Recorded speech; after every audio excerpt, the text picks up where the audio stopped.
guys, what's up? It's Zach back here again today for Down South Racing, and today it's actually not been too bad outside. I'm in short sleeves. As you can see, it's about 50 degrees or so, and we've got something to check back up on this thing. As you all know, in the last video, my car had developed a rattle from something in the rear end exhaust or something. I thought it was the differential, maybe, I don't know. I jumped a little bit of a conclusion. As you could possibly understand, you know, the car is my baby, and I was deeply concerned for her health. So luckily it wasn't nothing too serious, but I got a little story to tell you all about it, and then I will show you all what it was, what we did to fix it, and well, I guess, you know, cat's out of the bag now. It is fixed, but I want to tell you all kind of what happened, the steps I took to, you know, ensure or try to fix it, I guess, you know, ensure that it was okay, or I wasn't crazy. I was actually hearing something, and so we'll talk about that right now. We'll jump in the car and have a quick little talk. Alright, so as you all know, again, there was a noise coming from the rear end. It definitely sounded like it was metal on metal. The only reason that I really thought it was the differential in first place, I know I kind of got killed in last night's video's comments or whatever, but about that was that when I would put it in drive, it wasn't the like the rattling that was getting me. It was like it was very clunky. When I would put it in drive, it would go clunk, clunk, as you all, I mean, hopefully you could tell, you know, in those couple short clips there of, you know, me inside putting it in drive and such. But also from inside the car, the noise sounded different. It sounded like something turning was like in a constant, like, I don't know, like, you know, at a constant speed or whatever, it was just going like, but like a little bit faster, obviously. And so I was like, the only thing that spins, you know, are the axles, drive shaft, and whatever's inside the differential.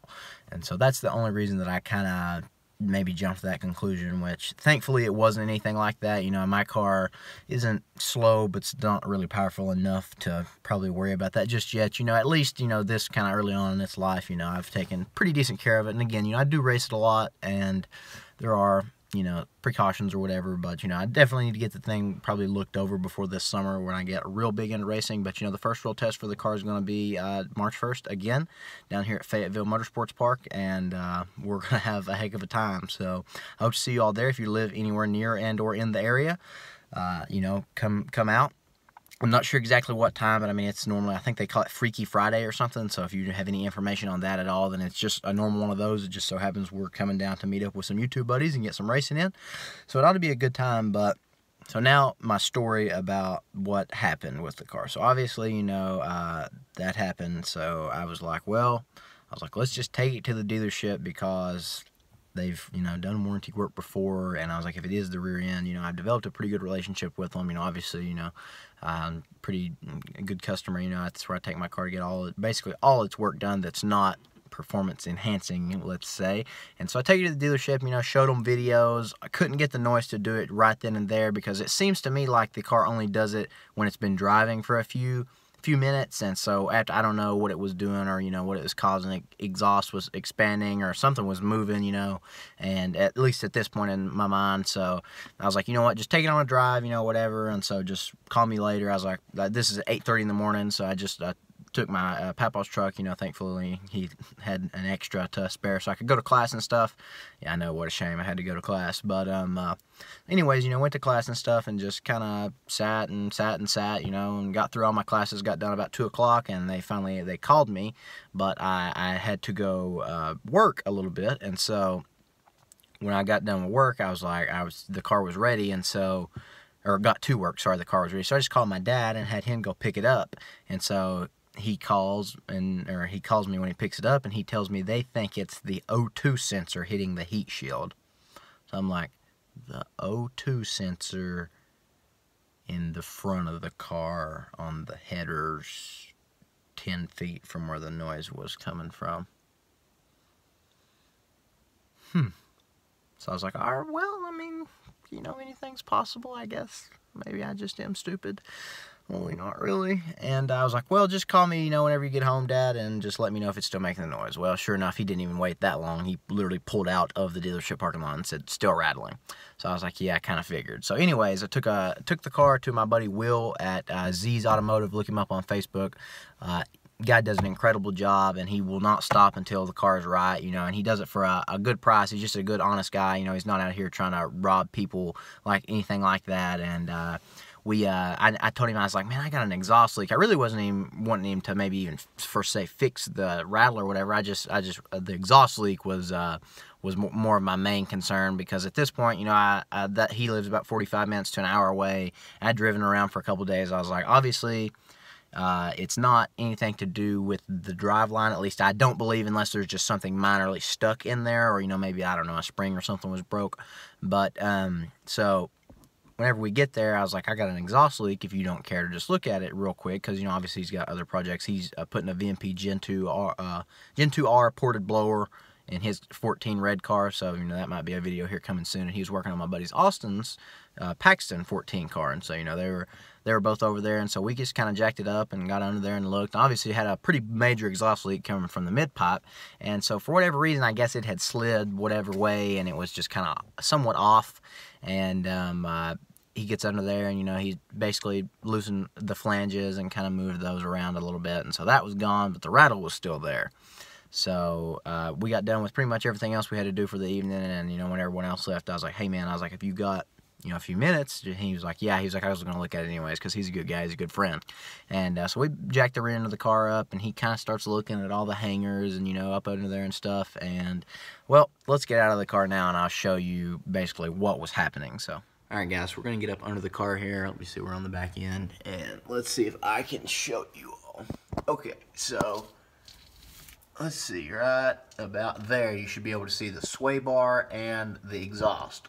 Well, let me flip the camera around, actually, so you can see. But basically, that exhaust had been pushed back on the driver's side, and it was hitting the sway bar, and that's what was causing it to rattle. But it was just very close enough to where when I put the car in drive, it moves. Obviously, the exhaust moves just you know, millimetrically, and so that's what was causing it to rattle. But let me turn the camera around and get you all a little bit better view. All right, guys, so as you can see, that black piece that's running across is the sway bar, and that's what was hitting. So it was touching, you know, right there. And I don't even know, maybe I can get a little bit better kind of view right there. You can possibly even see that there's some rust from the exhaust still on the sway bar. And so that's basically how he figured it out. And so basically all he did was just adjust these hangers around and such to where he could get up in there and just move everything around. And so now, as you can see, my tip is actually more flush as well.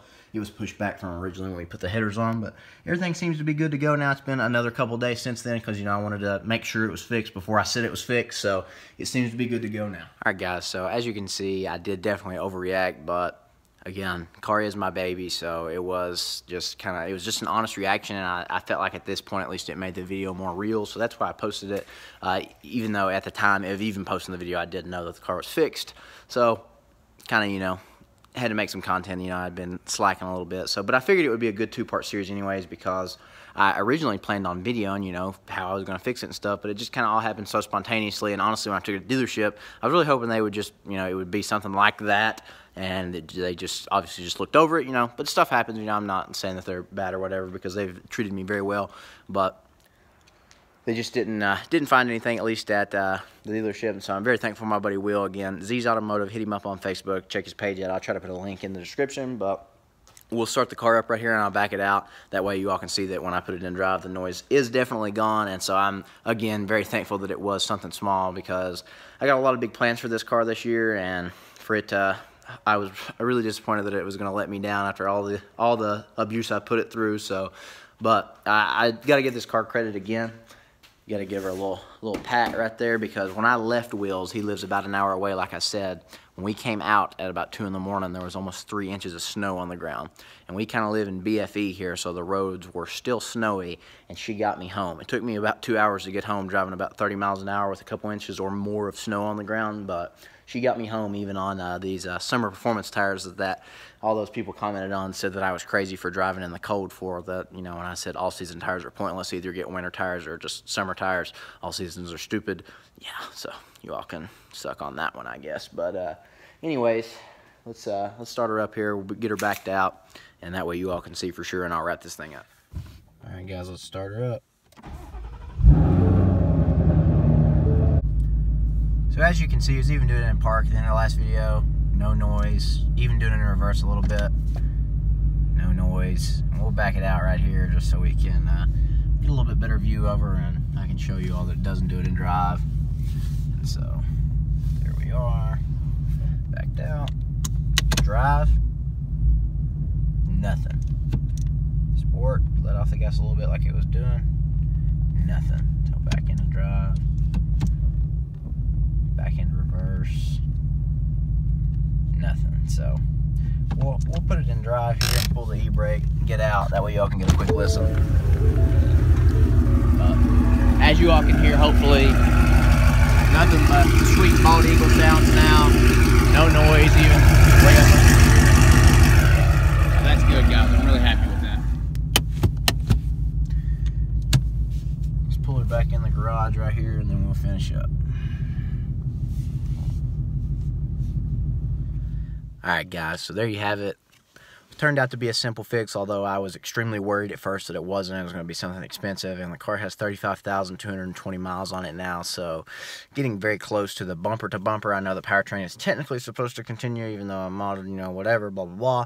But again, a good relationship with the dealership helps out with that as well, so let's turn these lights on right here before they die to make sure that you all can still see me. And I'm sorry it's a little bit late, you know, making this or whatever, but it's just kind of when I had time, you know.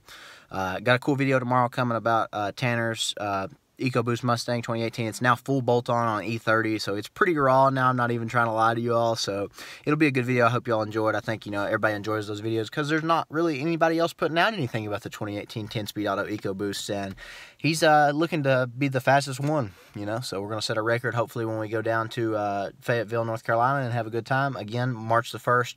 Not exactly sure on the time. I'll let you all know a little bit closer to, but it's going to be a good time. I can't wait to meet up with my buddy Ty and some other guys from down there. But guys, once again, just really appreciate you continue to support the channel. We're almost at 4,500 subs now, which is really just amazing to us, and couldn't thank you all enough from the bottom of my heart, you know, for the continued support. I really thought, you know, when we had to delete those couple videos that it was going to be kind of the end of the road, but I've had a ton of people reach out about, you know, reviewing their cars and stuff, which again, thank you so much, and I can't wait to put out some awesome content for you all this summer and this spring. You know, as soon as it warms up, we're gonna get right back into it. You know, in the winter here in Kentucky, it's a little bit more difficult to do fun stuff. We have to kind of take the days that we can get.